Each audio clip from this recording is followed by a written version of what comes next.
What's up, friends? Welcome back to the Nerdy Filmmaker, and today we're going to be talking about 5 mistakes that a lot of first-time filmmakers make.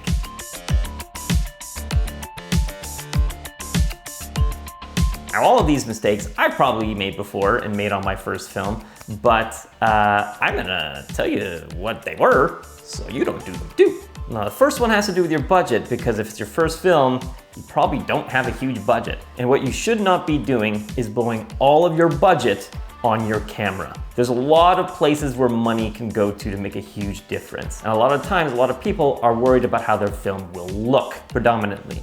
Well, what's gonna happen is that, let's say you have a budget of, I don't know, $5,000 and you spend 3 of them on your camera and lens. What's gonna suffer is your lighting, which really is probably the most important thing into how your film is gonna look. But also, getting a camera that's, let's say, outside of your price range can have really big effects. Because if you don't have an editor who would be able to work with really high quality, heavy footage, and let's say you might be doing the editing yourself, well, this footage might be so heavy that you're not going to be able to work with it at a decent pace. It's going to be extremely choppy, and you might actually need to eventually invest in even bigger hard drives to store all this stuff. You don't need a red camera for your first film, all right?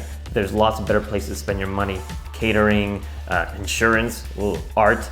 And the second point is the number one place where you shouldn't be skimping is sound. You can get away with watching even a poorly lit video if it has really good sound, but you cannot watch a beautiful film if it has terrible sound.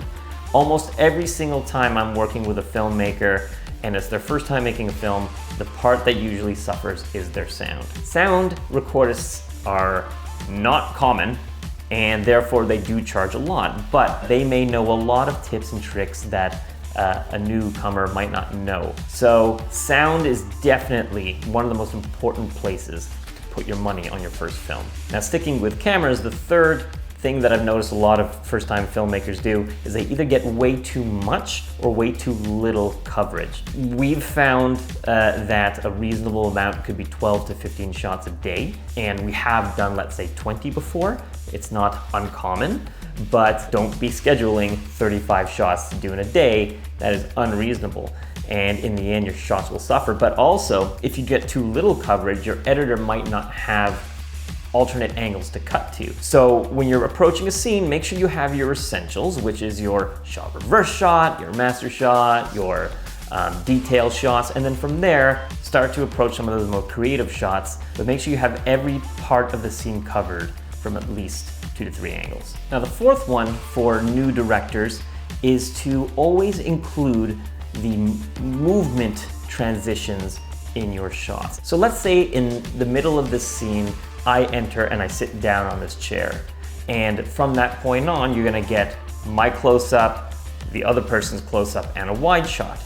I wanna make sure I have me sitting down into that chair in all 3 shots. Now, why is that? Is because editors often like to cut on movement.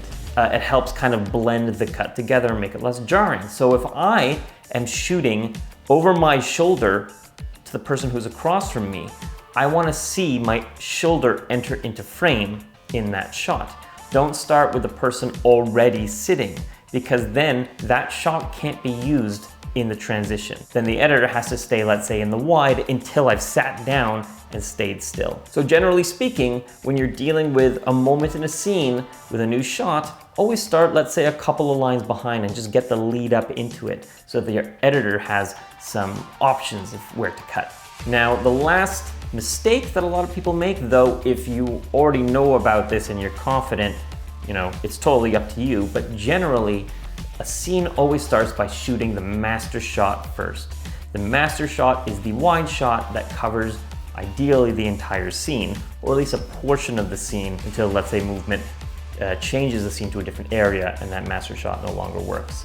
So your master shot is documenting the whole scene. Why do you want to start with your master shot first? Well, for a few reasons. One, it gives your actors time to really get into the groove of the scene before going in for their close-ups, which is really the more intimate performances. Two, for yourself as a director, it also gives you an opportunity to see if there's any problems, because you're running through the entire scene from beginning to end.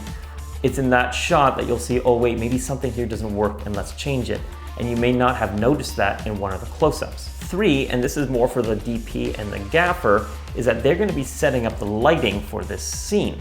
Now, they don't want to set up lights for a close-up that they realize they may not be able to replicate in a wide. Let's say I have my light coming over here and it's really nice, and then we cut to the wide and realize we can't put a light there and there's no window there. All of a sudden this light becomes unjustified and it just doesn't really make sense. So generally, the master shot is the shot that you want to start with. That's it, that's all. I'm sure there's gonna be another one of these videos coming in the future because we all make a lot of mistakes and I want to report them all back to you.